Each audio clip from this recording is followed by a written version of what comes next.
sweaters is Dr. Janet Lyndon. She is a professor of history at Rowan University.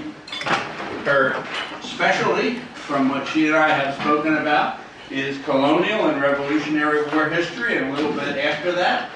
And rather than tell you anything about her presentation, I think I will just let her take possession of you and do what she is good at doing. Yeah. Dr. Lindman? Thank you, Norman. Thank you all for having me. It's a pleasure to be here and to learn more about your organization. I should say my title in your handout is slightly off. I forgot I was doing the American Revolution, so I will definitely talk about the American Revolution if you want me to.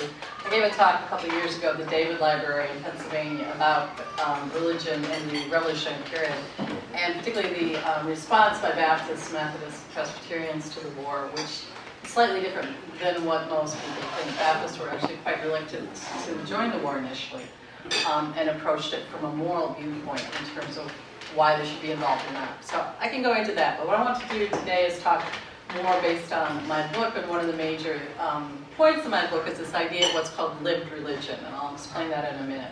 But I want to give you some context too in terms of both New Jersey and Pennsylvania, Baptist and Delaware Valley, in the late 17th and into the 18th century. Do you want to move to the next slide? Okay, so I just gave you some basic information, obviously, there. Jersey was founded earlier than Pennsylvania, and there are Baptists in Jersey quite early on, Baptists who come down from New England to settle in East Jersey, as it was called then.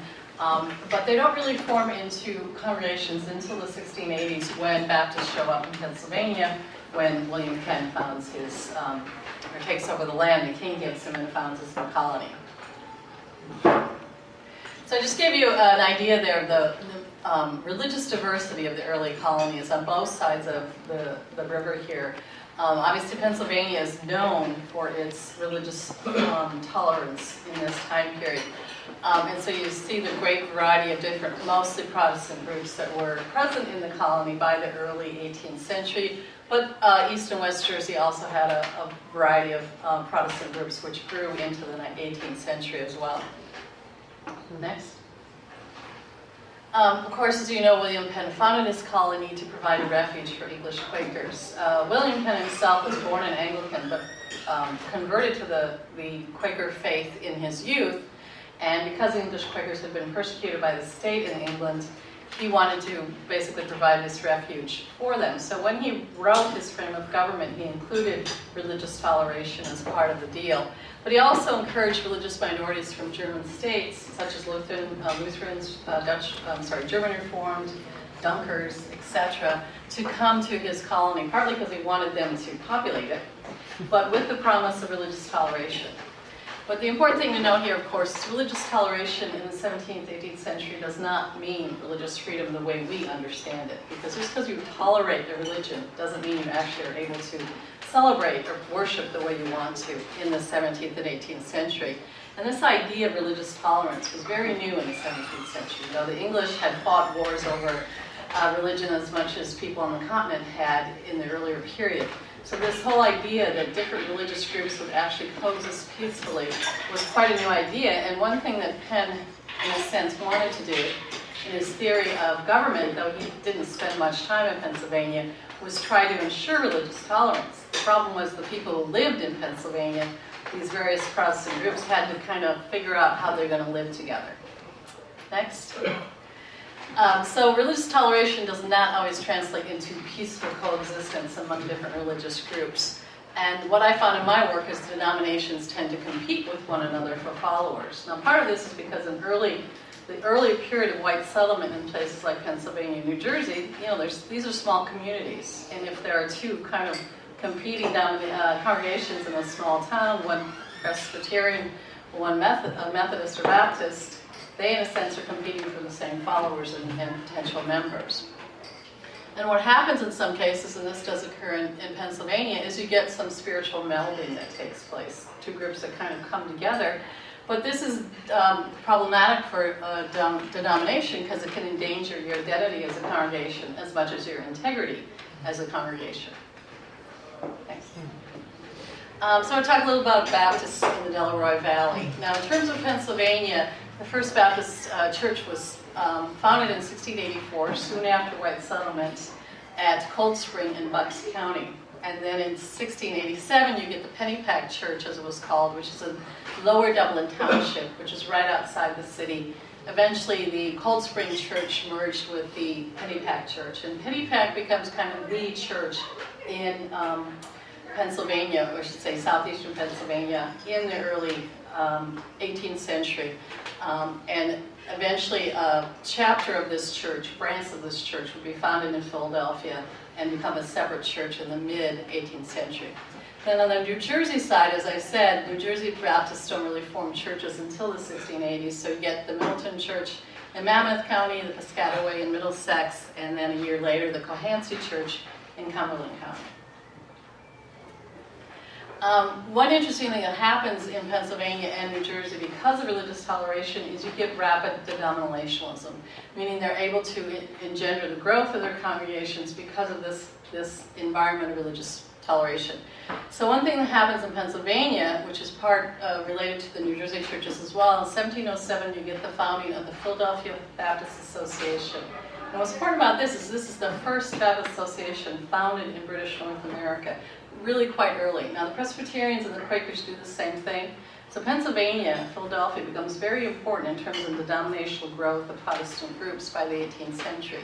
And this association included these 5 churches, the 2 from Pennsylvania, Pennypack, and Philadelphia, and then the 3 I mentioned already from New Jersey. And the point of an association, these have been used in England and Ireland among Baptists, beginning in about the 1640s, and they're basically to bring congregations together to help each other out, particularly for things like if they need a minister, or if they have a question about religious ideology or orthodoxy. One of the most important things the PBA did in the early years of settlement, and particularly in Pennsylvania, was to make sure ministers were orthodox, because they had a problem with some charlatans who showed up in Pennsylvania and claimed they were Baptist ministers and they weren't, and they had to ferret these people out. So they were very concerned about maintaining orthodoxy. So what's important about the PBA is it gets quite large over time. It has great influence, not just in the Mid-Atlantic region, but all the way up into New England. PBA churches stretch from Fairfield, Connecticut, Oyster Bay, New York, all the way through the Mid-Atlantic down to Baltimore, Maryland, and Loudoun County, Virginia, which is one of the northern counties of that colony. So by 1763, the PBA has 29 member churches in 7 different colonies. So this organization that has been founded in the Mid-Atlantic for Mid-Atlantic Baptists actually has quite wide reach. And in fact, in the 1770s, when Baptists are beginning to have a following and a showing in a county, colony like Virginia, actually write to Philadelphia and the PBA asking for help, because unlike Pennsylvania and New Jersey, Baptists in Virginia were actually persecuted by the state because Virginia had a state church. As was said before, they refereed disputes between churches. For example, the number of disputes that occurred in some New Jersey churches, they asked for help from the PBA. They also set doctrinal policies, and they recruited and ordained ministers. And this is another way to, of course, maintain their orthodoxy. So you get this religious marketplace developing in the Delaware Valley because of this variety of Protestant groups that show up, and it has an impact on belief. And I want to talk about this in terms of 3 areas, which I'll show you some examples in a minute. But with this kind of spiritual marketplace and in the competition that occurs among these various Protestants, it begins to impact Baptists in terms of institutional growth, religious ideology, as well as spiritual practice. And I have some examples to show this to you. One thing in terms of these various groups that come together in Pennsylvania and New Jersey is you do get some religious cooperation among them. And I give you 2 examples here. Partly groups would cooperate with each other just because of lack of resources. Like they don't have their own meeting house, so they look to others to provide that. So I have one example here from Bucks County. The Hilltown Church which was Baptist. They allowed Presbyterians and Independents to use their meeting house if they agreed to the Westminster Confession of Faith. Philadelphia Universalists, who appeared in the city in the 1780s, also allowed others to use their meeting house, but only if they agreed to universal salvation. And in fact, the Unitarians, who were a new group in in Philadelphia, in the state, in the 1780s, used the Philadelphia Universalist meeting house. But you also get a level of co-optation, cooperation that also happens with these religious groups. And I'll give you an example here in Brandywine. The Brandywine Church in Chester County, Pennsylvania was founded in 1715. There are a number of Quakers who settle in Chester County as well as in the Philadelphia region. And what's interesting about the Baptist Church in Chester County at Brandywine is they actually look very Quakerish. They take on Quaker qualities. So for example, they use the language Quakers use, thee and thou. They follow the Quaker calendar, and they even do things like in terms of their marital customs. For example, if you remember the Brandywine Church as a Baptist, and you married out of the faith, meaning a non-Baptist, you could get excommunicated from the church for that. This is a practice the Quakers had done, and these Baptists, at least in this very heavily Quaker county, in Chester County in the early 18th century, actually followed some Quaker practices. An example of cooperation between groups are the Baptists and Presbyterians in the city of Philadelphia. In the 1690s, again, Pennsylvania was founded in the 1680s, so this is very early in the city's history. In the 1690s, neither of these groups have their own minister. They share a building, so they meet every Sunday. If they have a preacher in town, whichever side he's on, he'll come and speak to both groups. In the sense they worship together. This is all great and dandy, and they had a pretty nice thing going, but in 1698, the Presbyterians hired a permanent minister, a guy from New England called Jedediah Andrews, who did not like this arrangement. So basically, he banned the Baptists from the building, took it over for his own church, and the Baptists had to go elsewhere. So that was the end of the joint meetings. So again, a time there, because of lack of resources, there is some cooperation between two groups that supposedly are separate. Then I have an example of competition in terms of, again, this idea of religious tolerance doesn't always mean religious freedom. And this example comes from 1689, again, relatively early in the history of the colony. And there's an Anglican minister, he was the head of Christ Church in Philadelphia by the name of Thomas Clayton. And he offered church membership to the city's Baptists. And basically accusing them of schism. You know, you're supposedly, really should be members of the Church of England because you live in the English colony, and there's no reason to be separate from us. So he accused them of a willful denial of the true faith and no reason for their separation from the Church of England. The Baptists wrote back to him saying thanks, but no thanks, we decline your invitation. What's interesting in this case, because of religious toleration, instead of facing persecution like Baptists were facing in New England or the Chesapeake, Baptists in the Delaware Valley actually faced the possibility of merger with another organization, even one that they didn't agree with. And then you get an example of schism. This is from New Jersey in the 1780s. This is a real interesting case. Unfortunately, there's not a lot of evidence about it, but I did put it in my book. Universalism became popular among some people in New Jersey and Pennsylvania in the 1780s, right at the end of the American Revolutionary War. And in this particular church, there was a deep divide. This is the Pittsgrove Church, was founded in Salem County in 1743. By the 1780s, the minister of this church, William Worth, got very interested in Universalism and began to preach it from his Methodist pulpit. Well, a lot of the members got upset with this, so some of them just left and began to attend the Cohansey Baptist Church. Some left and just said, well, let's go to the Presbyterian Church in town, it's close, that's fine. And then there were some who stayed. William Worth had many male followers in the membership who agreed with him and diverged from the Baptist faith to endorse Universalist ideals. But 13 female members of the church said, no, we're Baptists, we reject universal salvation. We believe in what's called particular salvation. Only certain people will be saved. And they were barred from the meeting house by Worth and his male followers, and they had to meet out of doors, basically. And they would meet in, under a grove of trees. Sometimes they heard a minister preach from a wagon, if he just happened to be passing through. And they, in a sense, maintained the Baptist church in Salem County for a very long time. And then about 10 years later, the church was reconstituted as an official Baptist church in the 1790s. And a few of the 13 women who had maintained the faith for that time period were part of this new reconstituted church. So again, the existence of religious freedom, or religious tolerance, I should say, doesn't mean that churches don't experience difficulties and divides. Okay, I want to just give you some numbers here to show this kind of irony of religious toleration. Pennsylvania and New Jersey, who have this degree of freedom in terms of religious practice, actually have very small numbers in relationship to the other two places where Baptists appeared in the 18th century, Massachusetts and Virginia. And if you look at the numbers here, Massachusetts by 1780 has 69 churches, Virginia has over 120, Pennsylvania and New Jersey combined only have 50.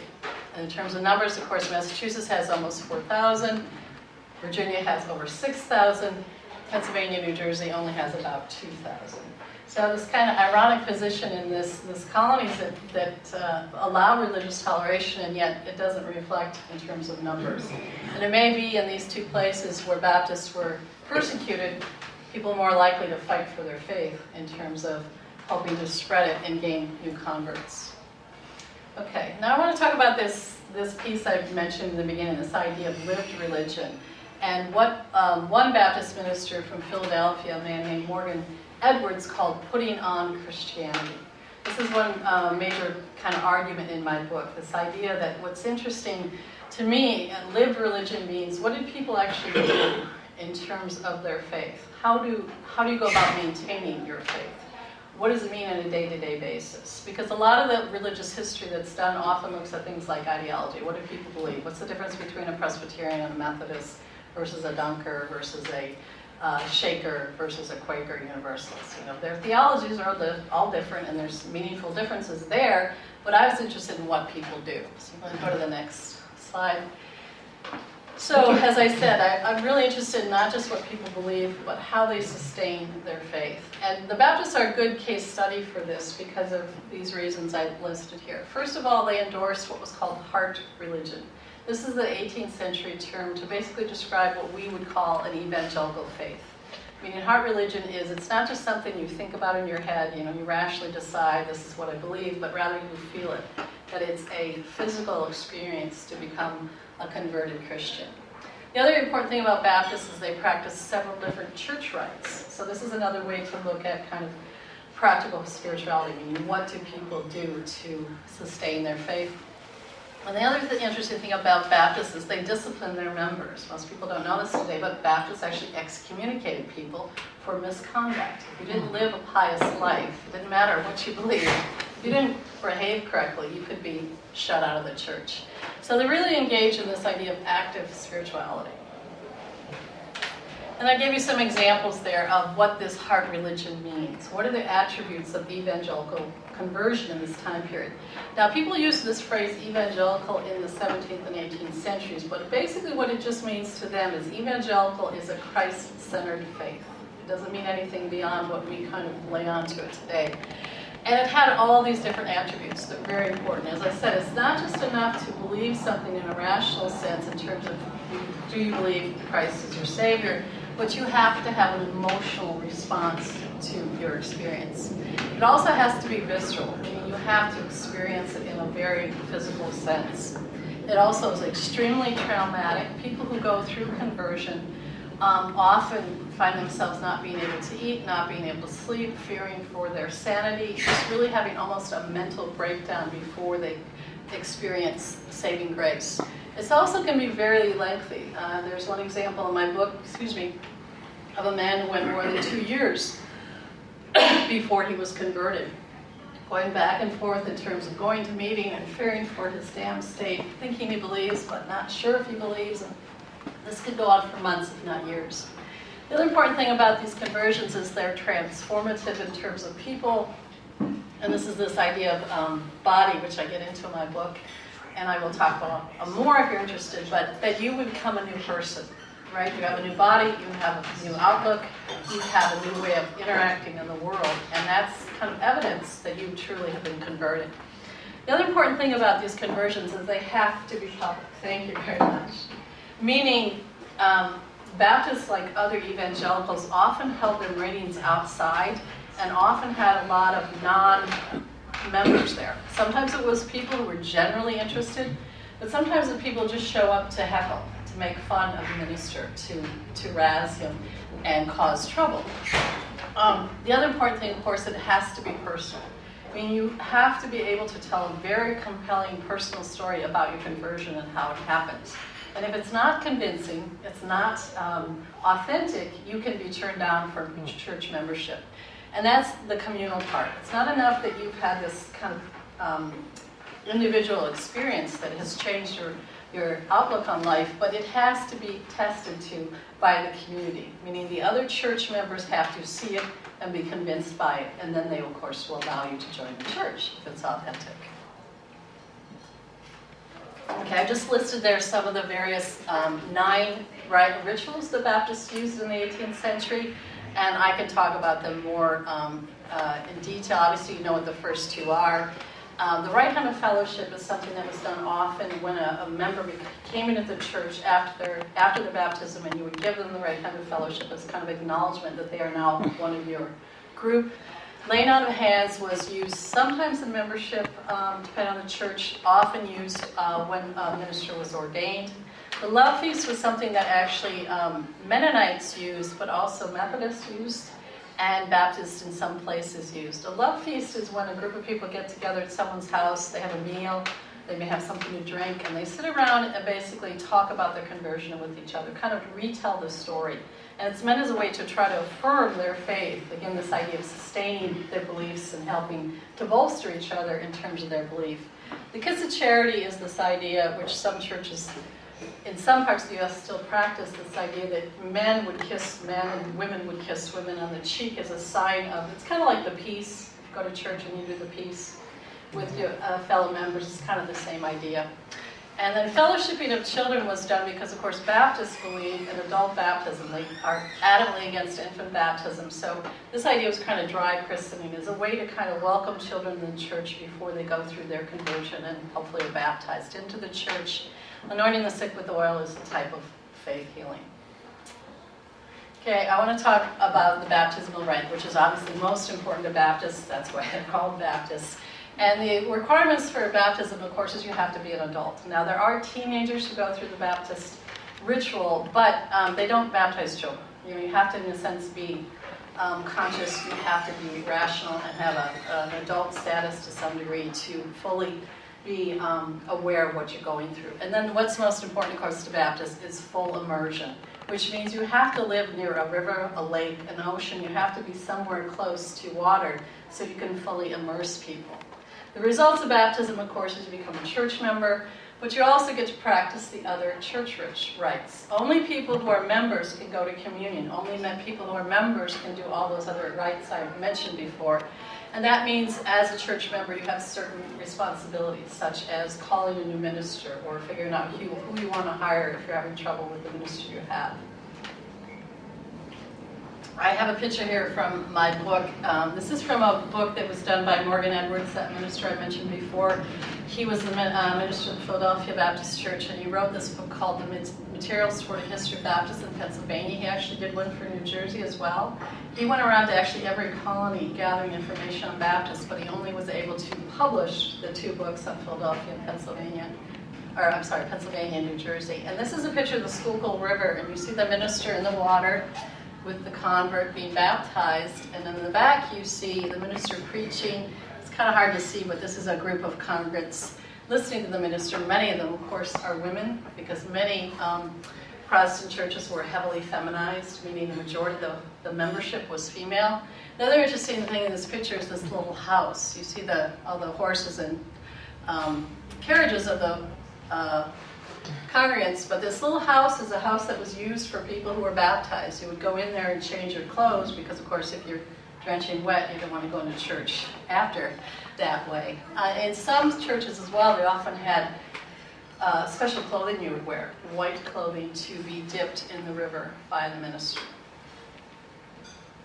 Now, as I said, what's interesting about Baptists and the church rites is they didn't all practice all the 9 rites in all places of British North America, and this is because Baptists are strict Congregationalists, meaning each congregation decides for itself what it wants to do. So you can have 2 churches that are in the same county, the same kind of Baptist church, and one would maybe practice 9 rites, and one would only practice 3, because it's up to the membership of that particular church to decide what they will do.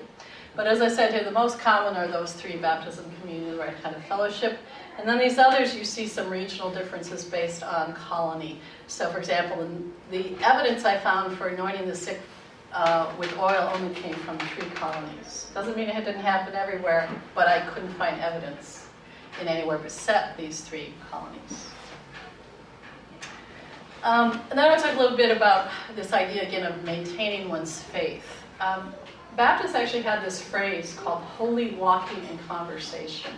And what they meant there is not only, again, that you have to have this authentic conversion experience, but you had to demonstrate in the way you walked, literally, how you walked in the world and the way you spoke to people, right? So when you interacted with people in the world, you had to be pious and humble and, prayerful, and don't get angry, don't get obnoxious. You have to, in a sense, embody Christian ideals in your behavioral and conduct in the world.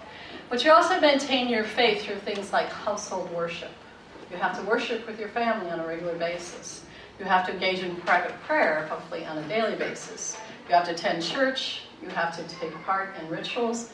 And you have to, again, have the right social decorum in the world. So, for example, if you're seen on Saturday night dead drunk at the local tavern, that's not a good way to act if you're a converted Christian, right? People will notice that, and that will not only make you look bad, you will make the church look bad. So they take a very holistic approach to their spirituality. And what's interesting, as I mentioned a little earlier, is that they did engage in what is church discipline, meaning they had church courts. So again, if you were that guy seen dead drunk on a Saturday night at the local tavern, someone in the church would say, hey, next day, I saw you there. And the church would call that guy up basically before a trial, and he would have to defend his behavior. And so I listed these 3 different kind of categories of sin. I'm using the phrase here. So there's spiritual sins, obvious things like absence from church, believing heretical ideas, neglecting family prayer, working on Sunday, going to other churches. And there are social sins, and there are many of these. I've just listed some of them: drunkenness, gaming, fighting, swearing, lying, etc. Were unacceptable behaviors. And then there were sexual sins, obvious things like adultery, fornication, but they also had real problems with interracial mixing and irregular marriage, as I mentioned. Meaning if you didn't get permission to get married, or if you again married someone who was less than decorous in their spiritual behavior and outlook, that was problematic as well.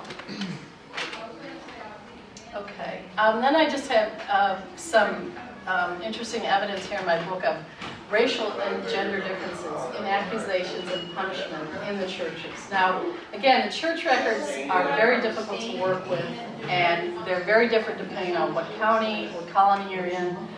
So the evidence is spotty in some ways. But I found patterns here, particularly of differences based, for example, on gender and race. So for white men, for example, they're most likely accused of absence from church. And part of this is because to basically run the church, particularly if they're going to do church business, which their business meetings were held on Saturdays before the worship on Sunday, is they had to have a quorum of male members. And if they didn't have a quorum of male members, they couldn't do much. So absence was a real problem. The other problem was very many white men were accused of was drunkenness. It was okay to drink. The problem was getting drunk. You had to somehow find a line there. The other interesting thing is black and white women often are accused much more of sexual sins than men were. So for example, women were accused of things like fornication and adultery, but especially things like what was called having a misbegotten child, meaning having a child out of wedlock. And because, of course, women show the evidence of their sexual behavior in getting pregnant, they were accused more likely of men than those kinds of problems. And then for blacks, particularly if they're enslaved, they're often accused of crimes that were related to their status as slaves, such as thievery or running away. And then in terms of punishment, there are also some differences. Baptists would sometimes exclude people, which was kind of a halfway measure, meaning you couldn't go to a communion, you couldn't partake in church ritual, but you were still a member of the church. Or outright excommunication, meaning you were no longer welcome here. We basically read you out of our minutes and you cannot attend. And I found also there are really interesting differences in terms of black and white rates of punishment. In terms of blacks were most often executed outright, whereas particularly white men were often given months to kind of clean up their act being excluded, not outright excommunicated by the church. Okay, my last slide was just a kind of conclusion through active spirituality and church discipline. Delaware Valley Baptists practiced lived religion in early America. Thank you.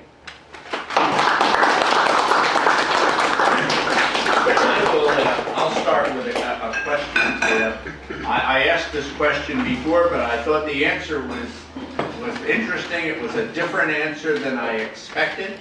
I always thought that the Baptists, like the Presbyterians, were pro-American Revolution from the beginning. So I guess I'll ask the rhetorical question, were they for the Revolution from the beginning?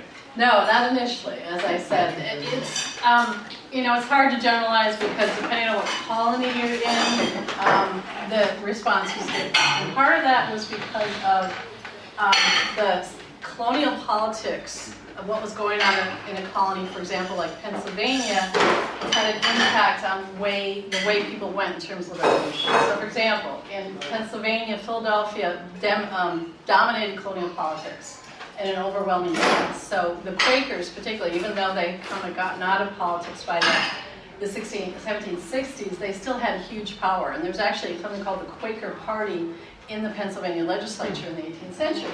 But beginning in the mid-18th century, there's a huge influx of Scots-Irish Presbyterians, particularly in the western part of the colony. And they're very upset that they're not part of the political elite in the city, because of course Philadelphia controls everything in the colony. And so they challenged the Quakers, and there's actually then a Presbyterian party within the colonial legislature that begins to gather political power.